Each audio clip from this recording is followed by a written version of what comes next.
सफ़ीर की गाड़ी के बरक्स हारून की गाड़ी के अंदर का माहौल खुशगवार था। म्यूजिक, हल्की फुल्की बातें, एक दूसरे पे जुमले कसना।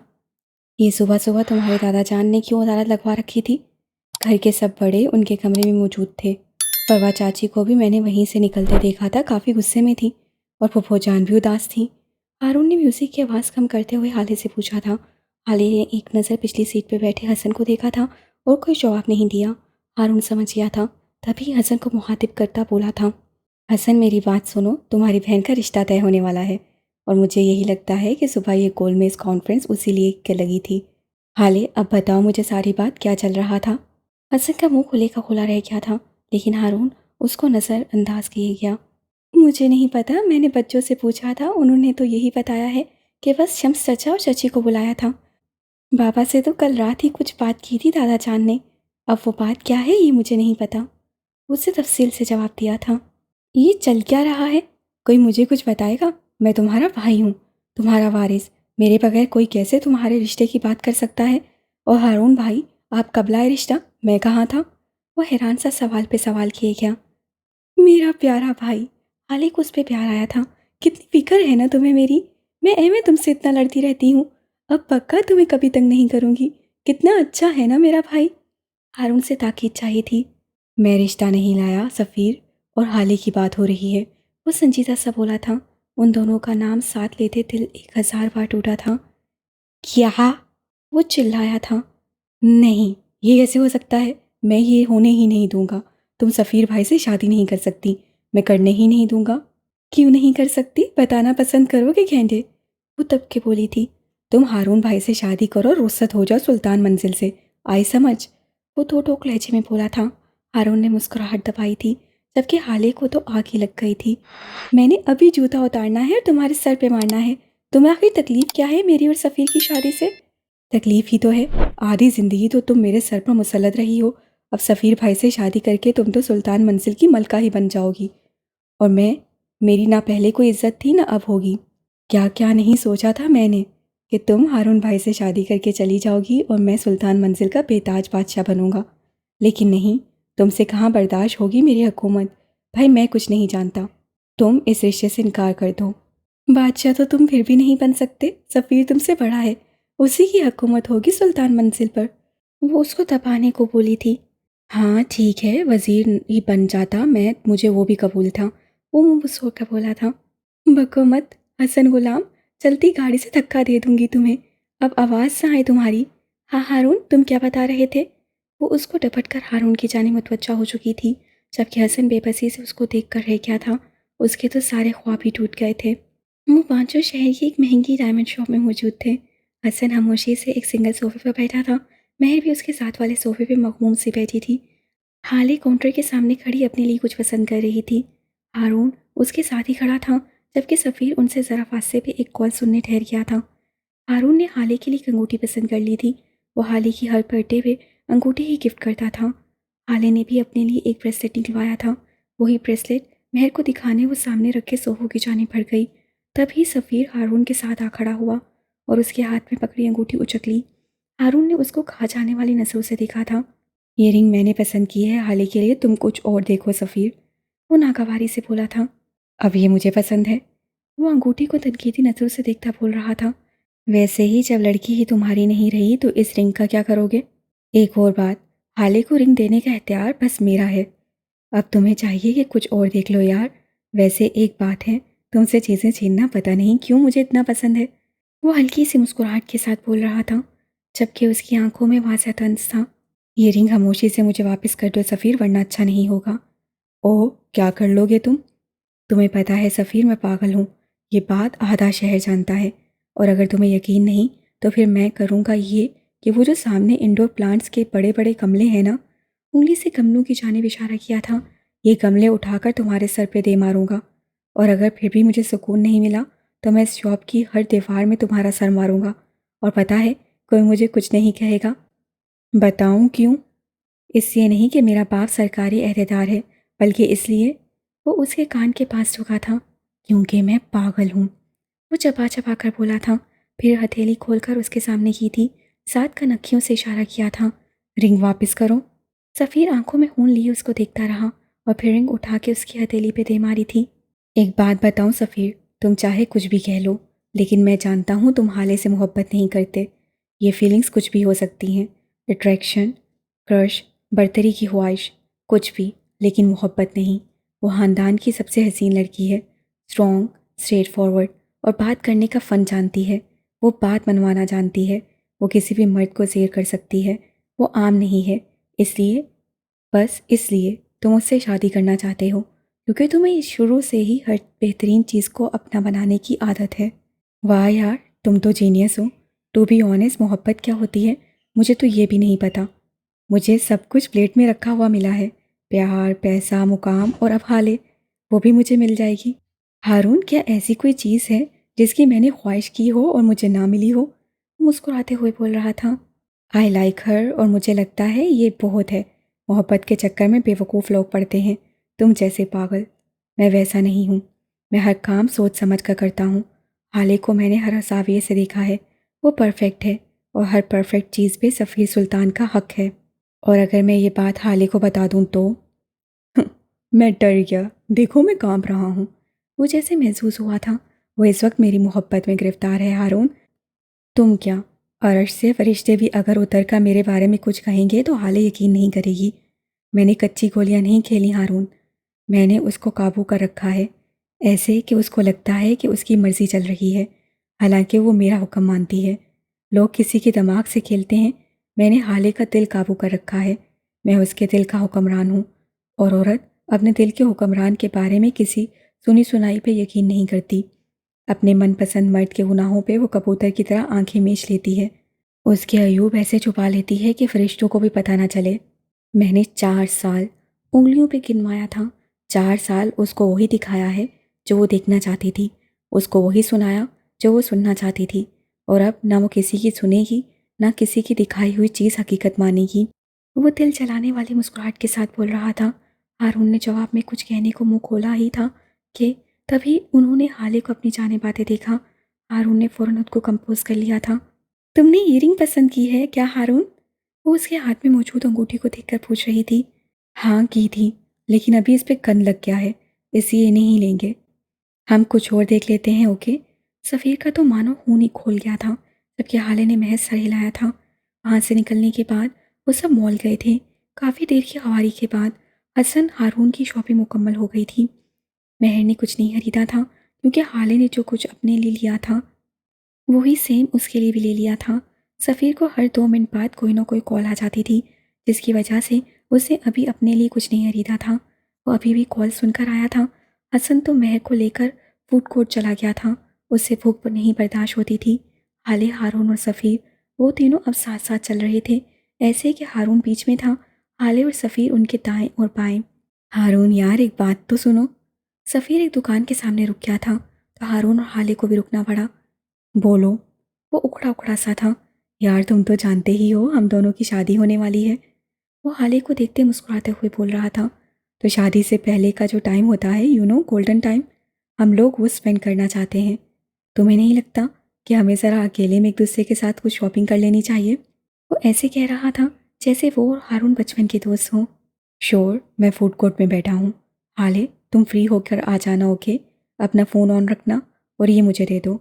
उसने हाले के हाथ से वो वाहिद शॉपिंग बैग भी ले लिया था जिसमें हारून का गिफ्ट था, और आगे बढ़ गया था। आपको ऐसे नहीं कहना चाहिए था, मुझे अच्छा नहीं लगा। हम दोनों उसके साथ भी वही बातें करेंगे जो अकेले में। यार प्लीज़, अब मेरा मूड स्पॉइल मत करो। चलो आओ, तुम्हें कुछ खरीद कर देता हूँ। उसका हाथ पकड़ते हुए बोला था। हाले खामोशी से उसके साथ चल दी थी। कुछ ही देर में उसका मूड ठीक हो गया था। सफ़ीर, ये देखिए कितना प्यारा है ना? वो गुलाबी रंग का एक कामदार जोड़ा सफ़ीर को दिखाते हुए कह रही थी। उनके पीछे एक स्याह आंखों वाला तराजकद नौजवान भी खड़ा था। उसने सर पे पी कैप पहन रखी थी। सफ़ीर को देखकर उसकी आंखें मुश्तबा अंदाज में सुकड़ी थीं। हाँ ठीक है, लेकिन इतना भी अच्छा नहीं है। वैसे भी तुम पिंक कलर बहुत पहनती हो। कुछ डिफरेंट ट्राई करो यार। लाइफ में चेंजेस ज़रूरी होते हैं, एक ही जगह स्टक हो जाना अच्छा नहीं होता। वो आम से लहजे में बोल रहा था। हाले का रंग अलबत्ता फीका पड़ा था। उसी वक्त सफ़ीर का मोबाइल एक बार फिर बजा था और वो मासत करता दुकान से बाहर निकल गया था। हाले भी आगे बढ़ गई थी। उसका मूड ख़राब हो गया था। उस स्याह आंखों वाले नौजवान ने इशारे से सेल्समैन को अपनी जानिब बुलाया था और वही पिंक जोड़ा पैक करने को कहा था। हाले अब सामने वाले दुकान में दाखिल हो गई थी और बेदिली से ड्रेसेस उलट पुलट कर देख रही थी जब उसको अपने अक्स से एक शनासा सी आवाज़ सुनाई थी। मैंने कहा था ना, हम फिर मिलेंगे। उसकी आंखों में चमक थी, लहजा पुरसुकून सा। हाले करंट खाकर मुड़ी थी। तुम यहाँ कैसे? क्या अब ठीक हो? तुमने मुझे कैसे पहचाना? ओह गॉड, हारून तुम्हें देखता तो खुश हो जाता। क्या वाकई? वो हैरान सी थी और थोड़ी पुरजोश भी। मैं आपको लाखों लोगों की भीड़ में भी पहचान सकता हूँ। उसका लहजा सादा सा था। उससे बस एक ही बात का जवाब दिया था। उमर, तुम्हें इस तरह देखकर बहुत खुशी हुई है मुझे। मुझसे ज़्यादा नहीं हुई होगी। वो उसको देखते हुए बोला था। यकदम हाले को याद आया था कि वो यहाँ अपनी फैमिली के साथ आई है। अच्छा है, मुझे जाना होगा। मेरे कज़न मुझे ढूंढ रहे होंगे। तुमसे मिलकर खुशी हुई। ये ले लें, फिर चली जाइएगा। उससे एक शॉपिंग बैग हाले के सामने किया था। इसमें क्या है? वो उसके हाथ से वो बैग लेते हुए पूछ बैठी, लेकिन वो खामोश रहा था। हाले ने उस नीले रंग के बैग के अंदर देखा तो उसमें वही गुलाबी छोड़ा था। उसके चेहरे के सावे बिगड़े थे। तुम हमारी बातें सुन रहे थे? और अगर सुन भी रहे थे तो तुम्हें ये खुशफहमी क्यों हो गई कि मैं तुमसे ये ड्रेस ले लूँगी? वो तभी तो गई थी जबकि वो बिल्कुल पुरसुकून सा था। मैंने आपकी कोई बात जानबूझकर नहीं सुनी और ये ड्रेस मैं शुक्रिया के तौर पर दे रहा हूँ। आपने उस रात मेरे लिए जो कुछ भी किया, मैं आपका शुक्रगुजार हूँ। मुझे खून देने के लिए और मुझे बचाने के लिए शुक्रिया। नहीं, मैं ये नहीं लूँगी तुमसे। और एक बात और, आज के बाद अगर आइंदा कभी भी मुझे कहीं देख भी लो तो ऐसे गुजर जाना जैसे मुझे जानते भी नहीं हो। आई समझ? वो कहकर रुकी नहीं थी, दरवाजे की जाने बढ़ गई थी। आपको पिंक पसंद हो या स्याह, किसी को हक नहीं कि वो आपको जज करे। जिससे आप मोहब्बत करते हैं उनको तो बिल्कुल नहीं, क्योंकि जब आप किसी को जज करने लग जाते हैं तो आपके पास उनसे मोहब्बत करने का वक्त नहीं रहता। आप हर वक्त उनके हर काम में कुछ ना कुछ ऐसा ढूंढने लगते हैं जिसकी बिना पर आप उसे जज कर सकें। इस तरह आपकी नज़र बस उनकी हामियों पे होती है। आप उनमें अच्छाई नहीं देख पाते। जिनसे मोहब्बत करें उनकी स्याह से भी मोहब्बत करें, उनकी पिंक से भी मोहब्बत करें। और अगर नहीं कर सकते तो उसको जज मत करें। और अगर आप ये सब नहीं कर सकते तो मोहब्बत के झूठे दावे ना करें। उसका लहजा वैसा ही था, खूबसूरत, पुरसुकून। हाले तो गोया बुत बन गई थी, पत्थर का बुत। काफ़ी देर बाद उससे मुड़कर देखा था, लेकिन वो जा चुका था। वो जाने के लिए ही आया था। रात गहरी स्याह और तारीक थी। यूसुफ सुल्तान के कमरे में इस वक्त उनके दोनों बेटे और बहुएं मौजूद थीं। शम्स और मेराज सुल्तान बाबा जान के पास बेड पे बैठे थे, जबकि फरवा और हसीना कमरे में रखे ग्रे रंग के सोफे पे बैठी थी। हसीना मगमूम सी थी, जबकि फरवा गैर आरामदेह। जब बाबा ने बात का आगाज़ किया, मैंने यहाँ आप सबको तो उम्मीद बांधने के लिए नहीं बुलाया। मैं साफ और सीधी बात करने का आदी हूँ। हाले और सफ़ीर मुझे बहुत अजीज़ हैं। मैं चाहता हूँ कि उन दोनों को एक रिश्ते में जोड़ दिया जाए। वो दोनों भी एक दूसरे को पसंद करते हैं। इसी हवाले से मैं मेराज और इसकी घरवाली से बात कर चुका हूँ। अब मैं तुम्हारी और फरवा की रजामंदी जानना चाहता हूँ। फरवा, तुम अपने ज़ाती इख्तलाफात एक तरफ रखकर जवाब देना। ये मामला तुम्हारे बेटे की सारी ज़िंदगी का है और उसकी खुशी का भी। उनकी आवाज़ बारो और संजीदा थी। बाबा जान, मुझे तो बज़ाहिर कोई कबाहत नज़र नहीं आती इस रिश्ते में। और अगर सफ़ीर की पसंद की बात है तो फिर बात ही ख़त्म है। जैसा आप चाहें, मैं राज़ी हूँ। शम्स उश्तीली से बोले थे, जबकि फरवा ने खा जाने वाली नज़रों से उनको देखा था। सफ़ीर की खुशी या हाले को मिलने वाला हिस्सा सब समझती हूँ मैं। वो दिल ही दिल में बोली थी। बाबा जान, आप सब जानते तो हैं हाले कितनी बदतमीज़ और अक्खड़ है। मिराज ने पहलू बतला था। वो मेरी इज्जत बिल्कुल नहीं करती। उसके लिए मैं तो जैसे घर के बड़ों में हूँ ही नहीं। कोई अपने घर के बच्चों को भी इतना जलील नहीं करता होगा जितना वो मुझे करती है। मिराज कुछ बोलने लगे कि हसीना ने उनको खामोश रहने का इशारा किया था। वो महर, वो उसके बिल्कुल बरक्स है। उनके लहजे में जैसे श्रीनी सी खुल गई थी। वो बहुत फर्माबरदार और मोहब्बत करने वाली बच्ची है और वो सफ़ीर से मोहब्बत करती है। बिन माँ बाप की बच्ची है, हमें उसका हक नहीं मारना चाहिए। मैं चाहती हूँ सफ़ीर और मेहरमा की शादी हो जाए। यूसुफ सुल्तान ने उनकी सारी तकरीर खामोशी से सुनी थी और जब बोले तो बस इतना। सारा घर जानता है फरवा, हाली कैसी है और तुम कैसी। मैं महफिल में बैठकर तुम्हें कुछ सख्त लफ्ज़ नहीं बोलना चाहता, लिहाजा तुम्हारा ये एतराज़ रद्द हुआ। फरवा ने कुलस कर पहलू बदला था। और दूसरी वह आज की बेटी को बुलवाओ, यहाँ मैं उससे बात करता हूँ। अगर ऐसा कुछ है तो पहला हक उसी का होगा, बाकी सब बाद में। परवा, तुम्हारा बस यही एतराज़ है ना? उनके लहजे में बला का सुकून था। परवा तो मानो खिल उठी थी।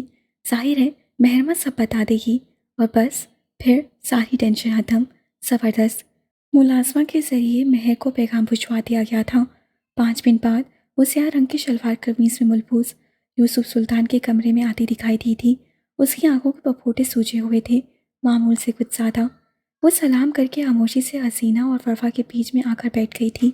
उसका एक हाथ स्याह दुपट्टे में छुपा रखा था, ऐसे कि महसूस न होता था। चंद एक गैर ज़रूरी बातों के बाद वो असल मुद्दे पे आए थे। हम सफ़ीर और हाले की शादी के बारे में सोच रहे हैं, इसीलिए आपकी भी मर्ज़ी जानना चाहते हैं। अगर आप सफ़ीर में इंटरेस्टेड हैं तो आप हमें बता सकती हैं। यूसुफ सुल्तान लिए थे लहजे में बोले थे, जबकि महर तो इस पे भी खिल उठी थी कि कम अज़ कम उन्होंने उसका मुहातिब तो किया। फरवा और हसीना ने उसको उम्मीद से देखा था। ऐसी कोई बात नहीं है अब्बा, सफ़ीर मेरा कज़न है, दोस्त है, और बस इससे ज़्यादा हमारे दरमियान कोई और ताल्लुक़ नहीं है। वो ठहरे हुए लहजे में पुरसुकून सी बोल रही थी, अलबत्ता उसकी आंखें उसका साथ नहीं दे रही थीं। उनमें वासिया कर्ब था। वो अपनी सारी ज़िंदगी की जमा पूंजी लुटा रही थी। हसीना बेगम ने उसको नम आंखों से देखा था। मेरी बेटी का सर्व कितना हला है, जबकि फरवा वो अभी तक उसके अल्फाज ज़हन में जब्त नहीं कर पाई थी। लेकिन मैंने तो कुछ और सुना है। फरवा ने मुझे एक बिल्कुल अलग कहानी सुनाई है। वो संजीदगी के साथ पूछ रहे थे। मेराज खामोश मगर चुपती नज़रों से महर को देख रहे थे। कुछ था जो उनको शक में डाल रहा था, कुछ था जो उनको खटक रहा था। ये बात इतनी सीधी नहीं थी, ये मामला इतना आसान नहीं था। कोई कैसे अपनी मताए हयात से इतनी आसानी से दस्तबरदार हो सकता है? मुमानी जान को ज़रूर कोई मगालता हुआ होगा, ऐसी कोई बात नहीं है। बाबा जान बस, अब ये बात ख़त्म कर देना। बच्ची कह तो रही है ऐसी कोई बात नहीं है। ये शम्स थे, उनको डर था कि कहीं हाले जैसा अच्छा चांस उनके हाथ से ना निकल जाए। ठीक है हाले बेटा, तुम अब जाओ, हाले और सफ़ीर को बुला कर लाओ। अब के यूसुफ सुल्तान का लहजा नॉर्मल था। वो डायरेक्ट आप से तुम पर आ गए थे। महर खामोशी से उठकर चली गई थी। फरवा, अब तो कोई एतराज़ नहीं है ना तुम्हें? बाबा जान की भारी आवाज़ एक बार फिर गूंजी थी। फरवा ने बामुश्किल जवाब देने को मुंह खोला था। मुझे कुछ वक्त चाहिए बाबा जान, मुझे इस बारे में सोचना होगा, तभी कोई मौजूद जवाब दे पाऊंगी। तुमने जो सोचना है सोचती रहो। मैं आज ही हाले और सफ़ीर की रस्म करूँगा, यहीं इसी कमरे में। उनका लहजा ठोठोक था। थोड़ी देर बाद हाले और सफ़ीर आ गए थे। साथ हसन और हारून भी थे। शॉपिंग से वापसी पे हारून अपने घर नहीं गया था। हाले ने उसको रोक रखा था। थोड़ी देर पहले जिस सोफे पे हसीना फरवा बैठे थे, अब उसी सोफे पे यूसुफ सुल्तान बैठे थे। आओ बेटा हाले और सफ़ीर, तुम दोनों मेरे पास आकर बैठो। दादा जान ने मोहब्बत से उन दोनों को पास बुलाया था। सफ़ीर मुतमईन साथ, जबकि हाले झिझकती हुई उनके पास जाकर बैठ गई थी। उसने मैरून कलर की लंबी कमीज़ के साथ स्वेट ट्राउज़र पहन रखा था और सफ़ेद ही दुपट्टा सर पे ओढ़ रखा था। बाल बीच वाली मांग निकालकर खुले छोड़ दिए थे, जबकि सफ़ीर ग्रे डिनर सूट में मकबूज था। वो अभी ऑफिस से आया था और अभी तक चेंज भी नहीं किया था कि उसे दादा जान का पैगाम मौसूल हुआ। वो दोनों दादा जान के दाएं बाएं बैठ गए थे। हारून, महर और हसन एक तरफ अलमारी से टेक लगाए खड़े थे। महर खामोश सी थी, जबकि हारून बेचैन, वो ये सब नहीं देख सकता था, उससे देखा ही ना जाता। मेराज, शम्स और बाकी सब एक तरफ बेड पर बैठे थे। तुसा मेरी मर्जी दे बगैर मेरी मंगनी करविंदे पे हो, मैं तुसा को सू कर सकती हाँ। आप मेरी मर्जी के बगैर मेरी मंगनी करवा रही हैं, मैं आपको सू कर सकती हूँ। वो झुककर दादा के कान में बोली थी। मैं जज ही खरीद खिंसा, वल क्या कर सो बेटा जी। मैं जज खरीद लूँगा, फिर क्या कर लोगी बेटा जी। सफ़ीर और हाले बेटा, आप दोनों इस रिश्ते पे राज़ी हो? दादा जान ने उन दोनों से क्यों मुखातिब किया था। सफ़ीर गहरा मुस्कुराया था। मैं तो राज़ी हूँ। उसके लहजे में बेहद इत्मीनान था, जबकि हाले ने बस जी कहने पर इत्तफाक किया था। अब दादा जान ने सफ़ीर के हाथ में एक अंगूठी दी थी और हाले से उसका हाथ आगे करने को कहा था। हाले ने इधर उधर नज़र दौड़ाई और मिराज पे उसकी नज़र टिक गई। वो उसका मतलब समझते हुए उठे थे और उसके करीब आकर उसका हाथ सफ़ीर के हाथ में दिया था। सफ़ीर ने मुस्कुराते हुए अंगूठी पहना दी थी। हारून की आंखों में मिर्चें सी भरने लगी थीं। उससे वहाँ खड़े होना दोबार हो गया था, जबकि महर बिल्कुल पुरसुकून सी खड़ी थी, जैसे उसको कोई फ़र्क ही ना पड़ता हो। हसन की आंखें नम हुई थीं, जिनको वो बेदर्दी से रगड़ गया था। अब सफ़ीर ने अपना हाथ आगे किया था। मिराज ने अंगूठी निकालकर हाले के हाथ में दी थी। हाले ने सफ़ीर की तरफ देखा था। सफ़ीर ने आंखों से इशारा किया था, जैसे कह रहा हो डू इट। उसे झिझकते हुए अंगूठी पहना दी थी। ना किसी ने तालियां बजाईं, ना मुबारकबाद दी। सबके अपने गम थे, सब अपने मसले थे, सवाए शम्स और मिराज के। शम्स सुल्तान ने आगे बढ़कर हाले का सर चूमा था और कुछ पैसे उसकी गोद में रख दिए थे। मिराज ने उन दोनों पे पैसे वार कर हसन को थमाए थे कि नरकस को दे दे। हारून की अपनी जगह पे खड़े टांगे कांपने लगी थीं। उससे मज़ीद खड़े रहना दोबार हो गया था। वो फ़ौरन दरवाजे की तरफ बढ़ा था जब उसको सफ़ीर की आवाज़ सुनाई दी। हारून यार, पिक्चर्स तो ले लो, हमारी यादगार मोमेंट है। वो मुस्कुरा कर कह रहा था। Not now Safeer, not now. उससे बेबसी से सरगोशी की थी। हाले का उसकी तरफ ध्यान नहीं था। वो अम्मा की कोई बात सुन रही थी। फरवा अपनी जगह पत्थर का बुत बनी बैठी थी। महर ने करीब आकर हाले को मुबारकबाद दी थी, साथ उसके हाथ चूमे थे। हारून मेरे भाई, तुमसे कह रहा हूँ। सफ़ीर ने एक बार फिर उसको आवाज़ दी थी। इस बार हारून मुड़ा था। उसकी आंखें सुर्ख हो रही थीं। हाले ने बेख्तियार नसें चुरा ली थीं। हारून ने अपना मोबाइल निकाला था और उन दोनों की एक साथ तस्वीर खींची थी। उसके हाथ कांप रहे थे। तस्वीर ब्लर हुई थी। सफ़ीर ने अब सबको साथ खड़ा कर लिया था फैमिली फ़ोटो के लिए।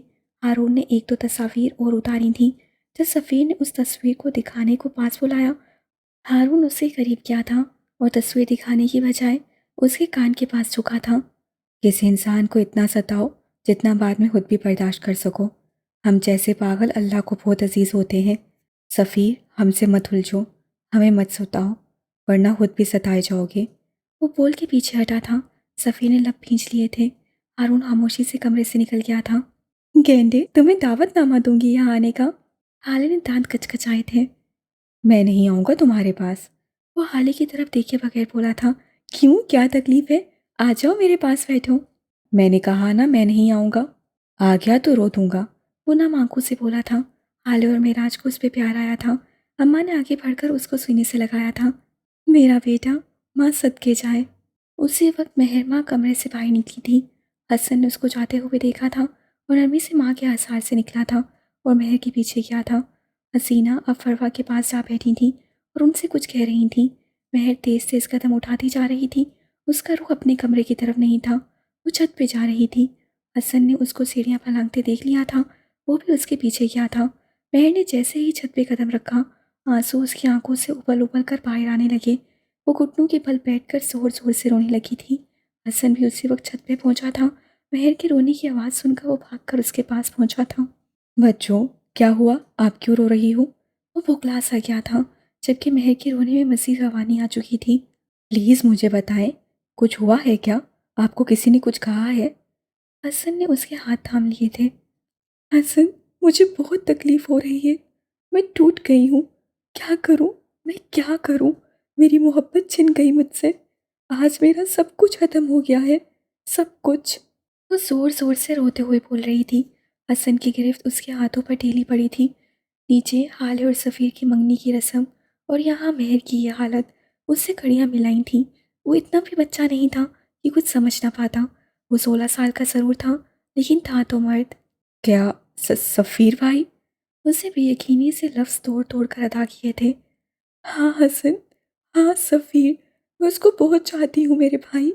मुझे बहुत तकलीफ़ हो रही है, बहुत ज़्यादा। मेरा दिल जल रहा है। या अल्लाह, मैं क्या करूँ? मुझे सब्र दे अल्लाह। हसन, कुछ करो प्लीज़। मैं तुम्हारी बहन हूँ, मेरे लिए कुछ करो।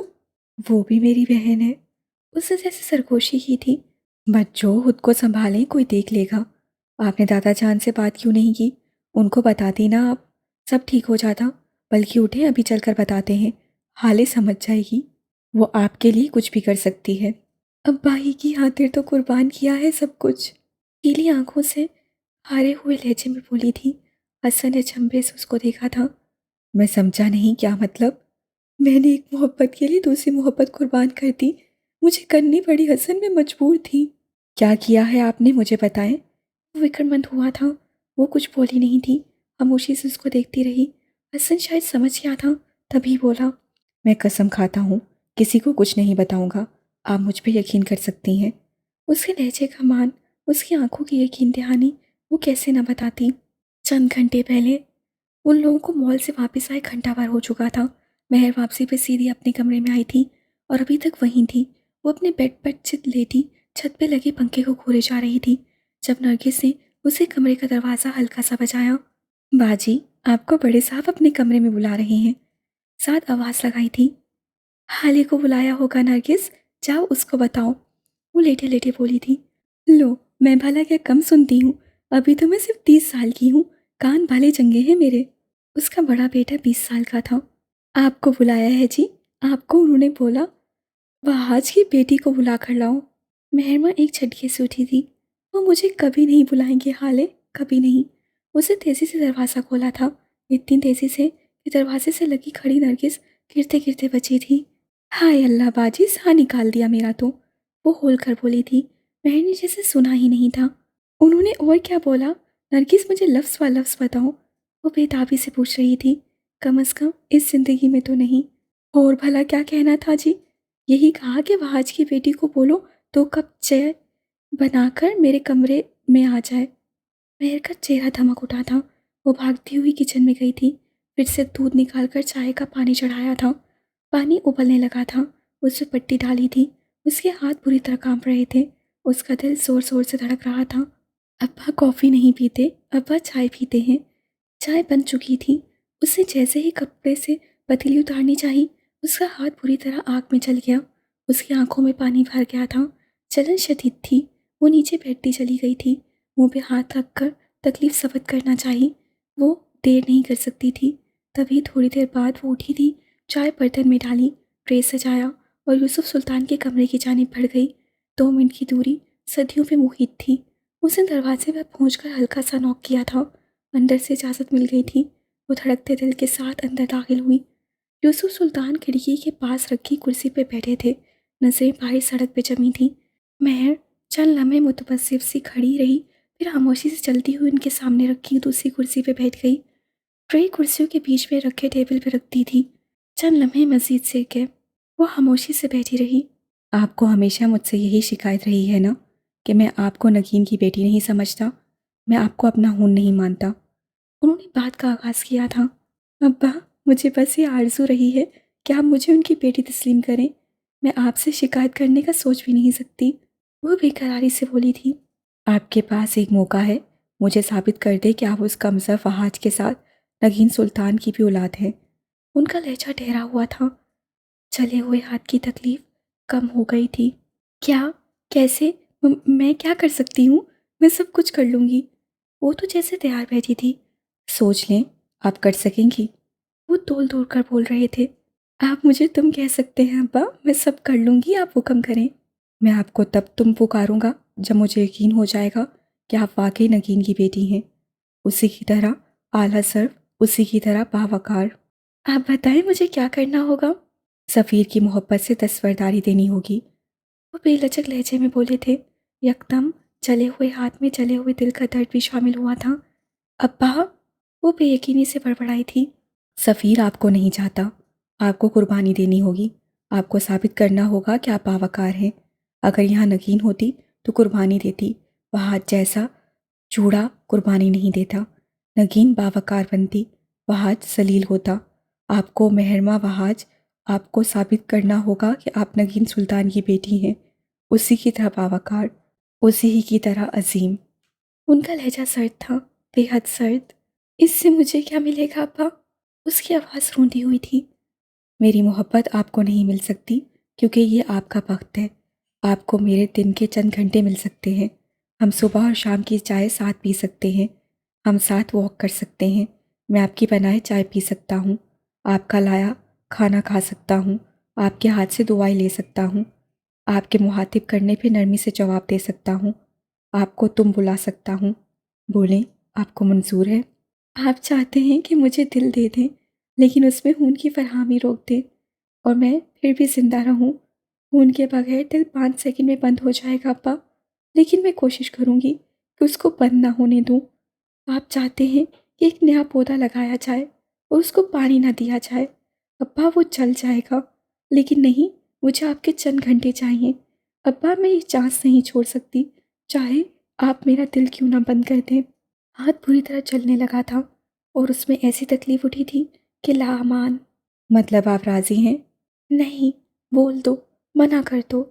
सफ़ीर ज़्यादा ज़रूरी है, उस पर गिव अप मत करो। तुम उसको छोड़ नहीं सकती, उसको छोड़ना तुम्हें मार देगा। उसके दिमाग ने बेशुमार दलीलें दी थी, लेकिन नहीं, उसको दिल की सुननी थी। क्या मेरे पास कोई और ऑप्शन है? वो जख्मी मुस्कुराहट के साथ बोली थी। ठीक है, फिर जाएं। मैं आज रात आपको एक बार फिर बुलाऊंगा। अब आप जा सकती हैं। उन्होंने एक बार भी उसको मुड़कर नहीं देखा था। और चाय? बहाज की बेटी के साथ चाय नहीं पी सकता। इसे ले जाओ। जब साबित कर दो तुम नगीन सुल्तान की बेटी हो, तब चाहे जहर ले आना, यूसुफ सुल्तान पी लेगा। वो बेबसी से लब कुचलती उठी थी। उससे अपनी मता हयात का सौदा किया था, वो भी सिर्फ किसी के चंद घंटों के लिए। मरहूमी क्या क्या करवाती है। मैं क्या करती हसन, मेरे पास कोई ऑप्शन नहीं था। वो दोनों रात की तारीकी में छत पे एक दूसरे के सामने बैठे थे। महर के चेहरे पे चांद की रोशनी पड़ रही थी, सफ़ेद मुकद्दस रोशनी। मैं थक गई थी उनकी नफरत सहते सहते। कोई रास्ता, कोई चाह फरार नहीं थी मेरे पास। सफ़ीर को अगर हासिल कर भी लेती तो खुशी नहीं मिलती मुझे। मैं तो सफ़ीर को भी इसलिए पाना चाहती थी ताकि मुझे अब्बा की मोहब्बत मिल जाए। नगीन की बेटी को जो मुकाम ना मिला, वो शायद सफ़ीर की बीवी को मिल जाए। लेकिन देखो ना हसन, मेरे हाथ से सब कुछ निकल गया, रेत की तरह। मैं कुछ नहीं कर सकी। मेरे बस में जो था मैंने वो किया। हसन, मुझसे यही हो सकता था। हसन चुपचाप उसको देखे जा रहा था। उसके बड़े इस हद तक जा सकते हैं, उससे नहीं सोचा था। उस रात वो महर के ऐसे राज का अमीन बना था जिसे उसको क़यामत तक नहीं खोलना था। बच्चों, आपने जो भी किया सही या गलत मैं नहीं जानता, लेकिन आपको जब कभी मेरी ज़रूरत पड़े मैं आपके लिए मौजूद रहूँगा, हर जगह, हर वक्त। मुझे नहीं पता मैं सही हूँ या गलत, लेकिन मेरे हिसाब से मोहब्बत सौदेबाजियों से नहीं मिलती, वो आपका बख्त होती है। मिली तो मिल गई, और ना मिली तो आप चाहे एड़ियाँ रगड़ें या फांसी के फंदे पे चढ़ जाएं, वो आपको नहीं मिलेगी। इस वक्त वो महर को कोई 16 साल का बच्चा नहीं लगा था, वो बिल्कुल मेराज सुल्तान लगा था। महर ने सर झटका था। ये टीनेजर्स क्या समझेंगे हमारे रोग। हसन उठ खड़ा हुआ था, वो भी उसके साथ उठी थी। उसका दिल हल्का हो चुका था। उससे किसी आम टीनेजर को अपना राजदार नहीं बनाया था। वो मेराज सुल्तान का बेटा था। मर जाएगा लेकिन कसम नहीं तोड़ेगा। वो रात गर्म और हफ्सदा थी। हारून शायद सुल्तान मंजिल से आकर सीधा अपने कमरे में गया था और अभी तक बाहर नहीं आया था। 9 बजने वाले थे जब नवाल उसके कमरे का दरवाज़ा नॉक करते अंदर दाखिल हुई। वो गालबन फ्रेश हो रहा था, तभी बाथरूम से पानी गिरने की आवाज़ आ रही थी। थोड़ी देर बाद वो बाहर निकला तो घुटनों से सर नीचे तक आते बाथरूम में मलबूस था। माँ को देखकर शर्मिंदा सा वापस ड्रेसिंग में घुस गया। अब बाहर आया तो पूरी शर्ट और पैंट पहन रखी थी। बाल अभी भी गीले थे, आंखें सुर्ख थीं। आज फिर सारा दिन उस खुदगर्ज लड़की की वजह से खवार होते रहे हो ना? सुना है मंगनी करवा ली। हम लोगों को बताना तो दूर, भनक तक नहीं पड़ने दी। वाह ज़बरदस्त।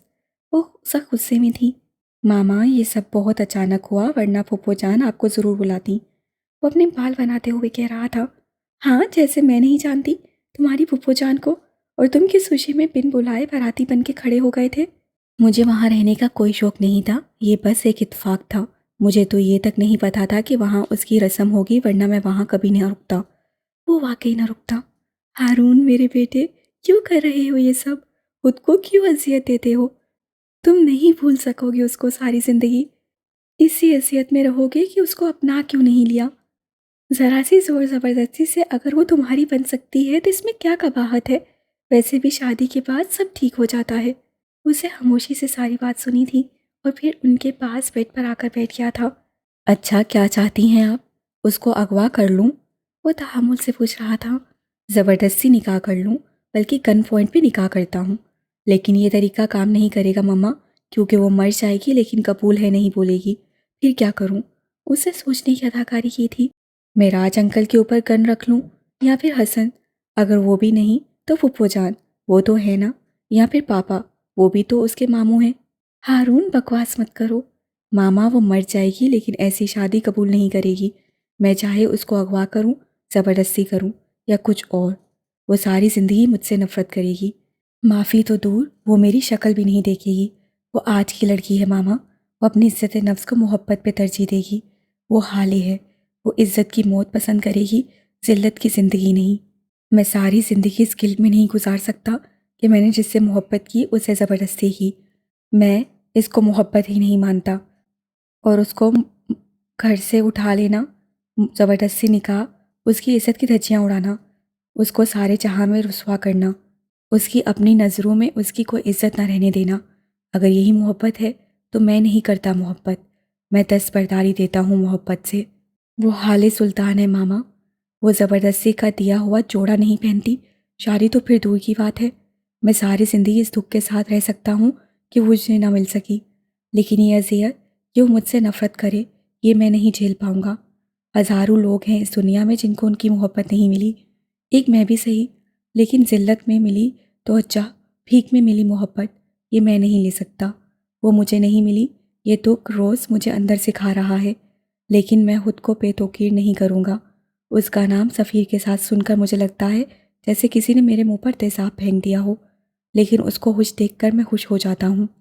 मैं उसकी खुशी चाहता हूँ, चाहे वो सफ़ीर हो या कोई और। एक बात और, अगर मैं उसकी खुशी नहीं चाहता तो मुझे कोई हक नहीं कि मैं उससे मोहब्बत के दावे करूं। मोहब्बत छीनने का नाम नहीं है, ये तो कुछ देने का नाम है। मैंने खुद को उस पर वार दिया है मामा, उसकी खुशी के लिए कुछ भी कर सकता हूँ मैं। आप प्लीज़ मेरा हौसला बढ़ा नहीं सकती तो मेरी मोहब्बत की तस्लील भी ना किया करें। बचपन से लेकर आज तक हम दोनों साथ हैं। अगर आज तक उसको मुझसे मोहब्बत नहीं हुई तो आगे जाकर भी नहीं होगी। वो नरमी से कहकर उठ गया था। तुम क्यों हो ऐसे? वो नम आंखों से बोली थी। पापा पर क्या हूँ ना, इसलिए। वैसे आपने कहीं पापा को अगवा करके तो उनसे शादी नहीं की थी? दफा हो जाओ बदतमीज। वो रोते रोते हंस पड़ी थी। वो भी उनको देखकर मुस्कुराया था। ये एक छोटे से ढाबे का मंजर था। कुछ लोग खुशखबरियों में मसरूफ थे तो कुछ खाना खा रहे थे। हर तरफ लकड़ी की 4 कुर्सियों के दरमियान एक बड़ी सी गोल मेज हाइल थी।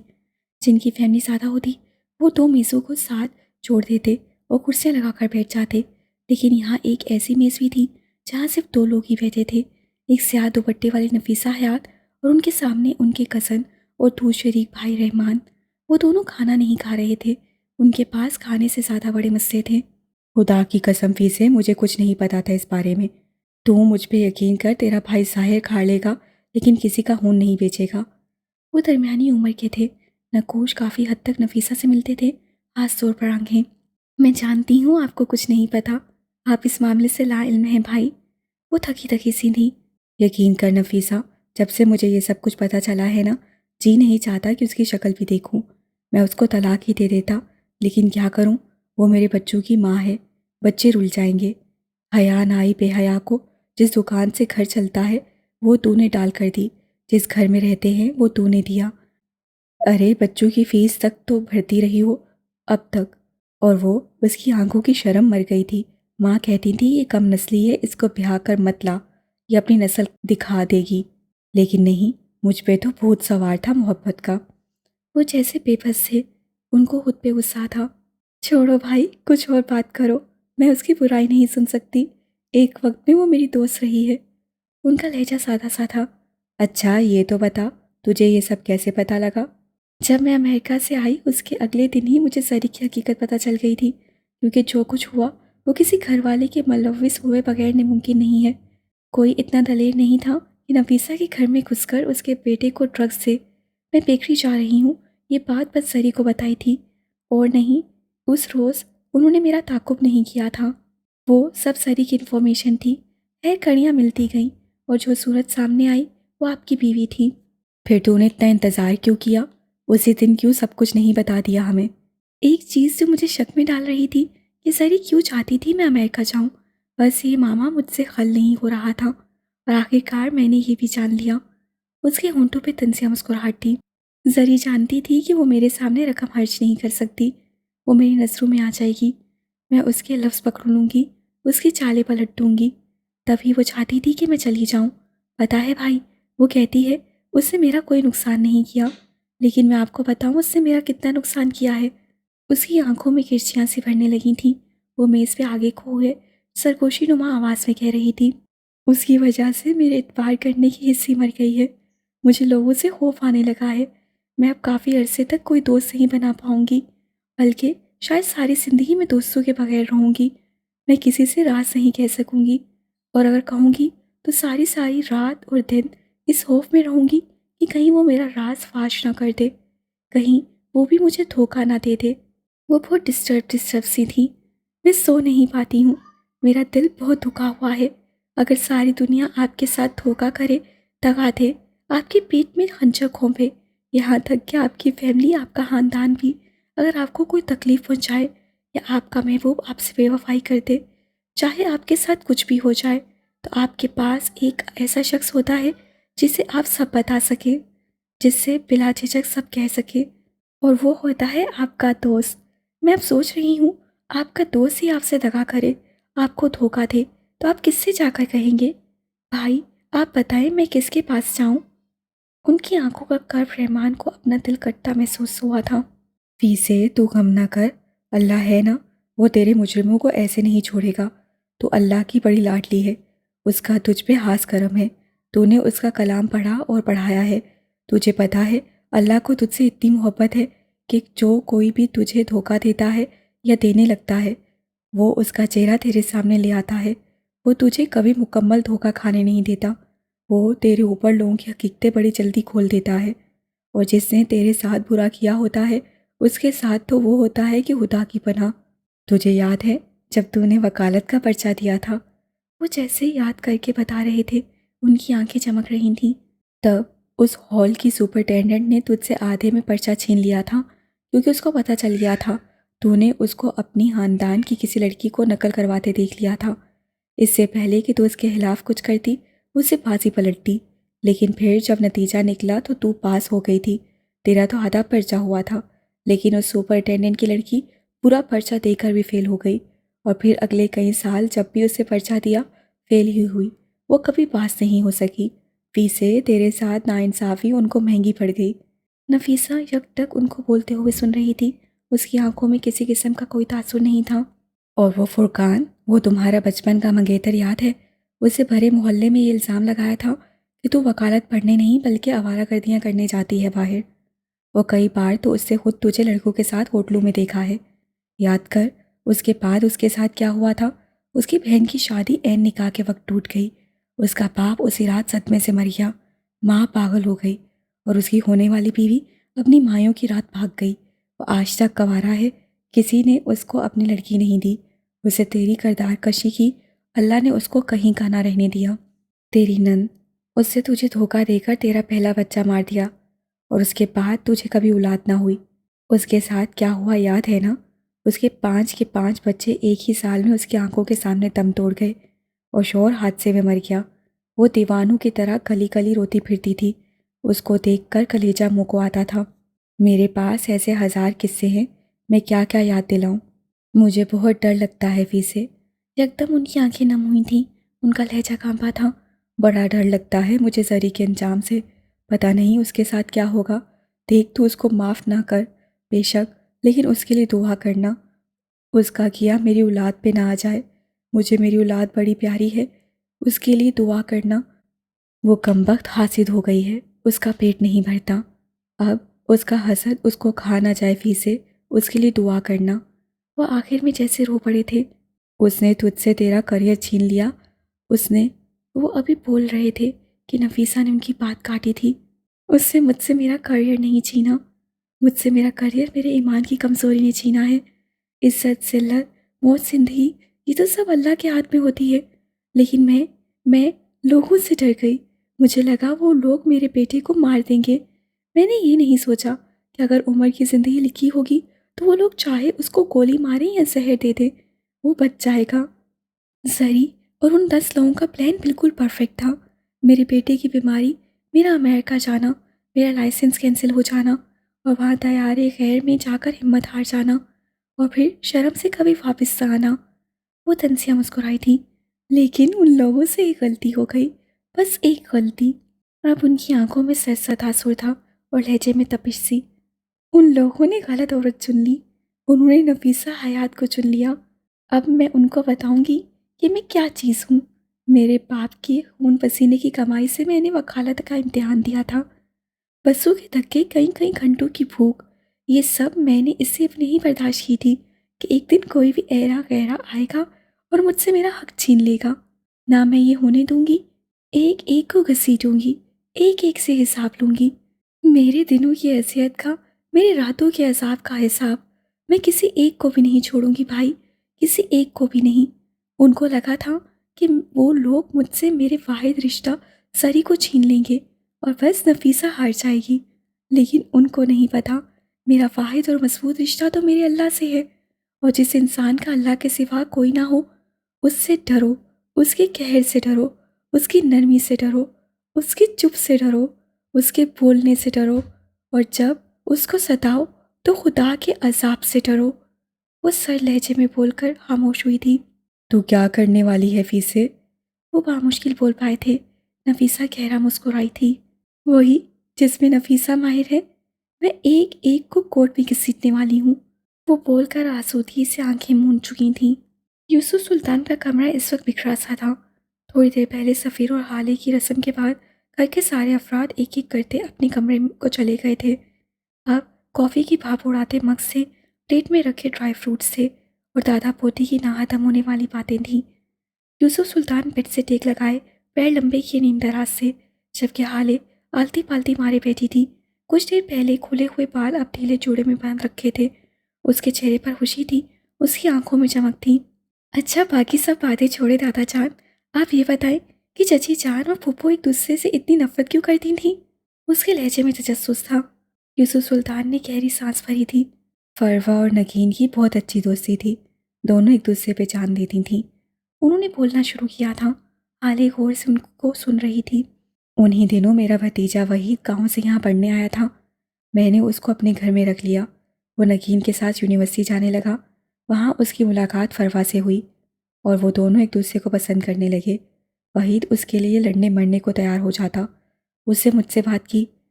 मैं फरवा के घर रिश्ता ले जाने को राज़ी हो गया। उन दिनों फरवा के भाई का रिश्ता नगीन के लिए आ गया। मैंने नगीन से उस बारे में बात की। उससे मुझसे सोचने के लिए वक्त मांगा। तभी अचानक से फरवा का उल्तफात वहीद से हटकर शम्स पे जा ठहरा। वो दोनों अक्सर मिलने लगे। बात यहाँ तक आ गई कि वहीद और शम्स की एक दूसरे के साथ झड़प हो गई। मैंने कई बार शम्स को समझाना चाहा, लेकिन वो जवान था, गर्म खून था, घर छोड़ने की बात कर देता और मैं हार जाता। उसी तरह एक दिन शम्स और फरवा बाहर मिलने गए और वहीद ने उनको देख लिया। वो जज्बाती सा बंदा था। उससे शम्स पे हाथ उठा दिया। बस फिर क्या था, फरवा ने उसी वक्त उसी जगह वहीद को थप्पड़ मारा और उससे ये कह दिया कि वो अब शम्स से शादी करेगी। फरवा ने ये सब पैसे के लिए किया था, सब जानते थे। वहीद ये सदमा बर्दाश्त नहीं कर सका और उसे खुदकुशी कर ली। दादा जान सांस लेने को रुके थे। हाले बेचैनी से आगे हुई थी। फिर क्या हुआ, बताए ना दादा जान। होना क्या था, शम्स और फरवा की शादी हो गई और नगीन को फरवा से सख्त नफरत। वो उसको देखती तो मुंह फेर लेती, यहाँ तक कि उससे शम्स से भी बात करनी छोड़ दी थी और नगीन के भाई के रिश्ते को भी मना कर दिया। वो नगीन से बेतहाशा मोहब्बत करता था, लेकिन नगीन की यही रट थी, मैं इस खानदान में शादी नहीं करूँगी। सांप के बिल से सांप ही निकलता है। वो बेचारा नीम पागल सा हो गया था। नगीन की मोहब्बत में हर रोज़ हमारे दरवाजे पे आकर खड़ा हो जाता और नगीन से माफ़ी मांगता, एक ऐसे गुनाह की जो उसने किया ही नहीं था। फरवा को अपने भाई से मोहब्बत थी, बहुत ज़्यादा मोहब्बत। उसे नगीन के पैर तक पकड़ लिए थे, लेकिन वो टस से मस ना हुई। नगीन की ये बहुत बुरी आदत थी। वो जब किसी ज़िद पर अड़ जाती तो चाहे गलत भी होती तो उसकी ज़िद को ना छोड़ती थी। खैर, किस्सा मुख्तसर, नगीन ने वहाद से शादी कर ली और उसके अगले हफ्ते फरवा ने ज़बरदस्ती अपने भाई की शादी कहीं करवा दी। लेकिन वो बेचारा बामुश्किल चंद ही महीने जी सका। नगीन की मोहब्बत जानलेवा थी। वो जब मरा तो उसके मुंह से खून निकलता और नगीन का नाम निकलता। फरवा उसके बाद से नगीन से इस दर्जा मुंतफर हो गई कि नगीन को देखती तो खुद को कमरे में बंद कर देती या चीखने चिल्लाने लगती और नगीन को गालियाँ बकती। लेकिन इस सब में पप्पो का तो कोई कसूर नहीं था। उनकी शादी है, उनकी मर्जी, वो जिससे चाहे करे। चची को भी कुछ सोचना चाहिए था। वो उनकी बात के बीच में बोली थी, बेटे, जब किसी का कोई अजीज़ मरता है ना, तब वो गलती और कसूर नहीं देखता। वो कोई ऐसा बंदा ढूंढता है जिसको इल्ज़ाम दिया जा सके। जैसे नगीन ने वहीद की मौत का इल्ज़ाम फरवा को दिया, उसी तरह फरवा आज भी अपने भाई की मौत का जिम्मेदार नगीन को समझती है। वो उससे नफ़रत करती है, बेतहाशा बेअंदाज नफरत। ये मैं जानता हूँ और नगीन जानती थी। और मेरा क्या कसूर? मुझसे क्यों चिढ़ती हैं वो? क्योंकि तुम नगीन जैसी हो। तुम्हारा चेहरा, तुम्हारा बोलना, तुम्हारा हंसना, तुम्हारा रोना, तुम्हारा हंसना, तुम्हारा हर अंदाज नगीन जैसा है। तुम्हें पता है, फरवा ने नगीन की मौत पे एक आंसू तक नहीं गिराया, बल्कि उस हफ्ते उससे कच्ची बस्सी में जाकर देके बांटी थी। तुम सोचो ज़रा, अंदाज़ा करो इस नफ़रत का जो इंसान से उसकी इंसानियत छीन ले। जब नगीन की तलाक हुई थी ना, उस दिन फरवा ने एक पूरी बेकरी की मिठाई खरीद कर हर आते जाते को बांटी थी। मैं फरवा के सब राज जानता हूँ। मुझे उसके बारे में वो भी पता है जो कि फरवा खुद भी नहीं जानती। आपने उनको कुछ कहा नहीं? मरने वाली और तलाक याफ्ता आपकी बेटी थी। आले के लहजे में अफसोस था, जबकि यूसुफ सुल्तान की आंखें हर किस्म के जज्बात से आ रही थीं। अगर वह हाथ छूड़ा मरता तो मैं भी देगे बांटता। अगर उसको कोई तकलीफ़ होती तो मैं भी मिठाई बांटता। महर की पैदाइश के बाद वह हाथ सुधर गया था, लेकिन मैंने उसको कभी माफ़ नहीं किया। मेरे लिए वो सारी ज़िंदगी वही वहाँ चाहा जिसने मेरी बेटी पे हाथ उठाया था। मैं जब जब उसको देखता था मेरा खून खोलता था। जब मैं अपनी नफ़रत पे काबू नहीं रख सकता तो मुझे कोई हक नहीं कि मैं दूसरों को दर्द देता फिरूं। अल्लाह, कैसे हिटलर फैमिली में पैदा हो गई मैं। बस मरने मारने की बातें। मैं तो जा रही हूँ भाई। वो मुट्ठी में ड्राई फ्रूट्स भरती बेड से उतरती बोली थी।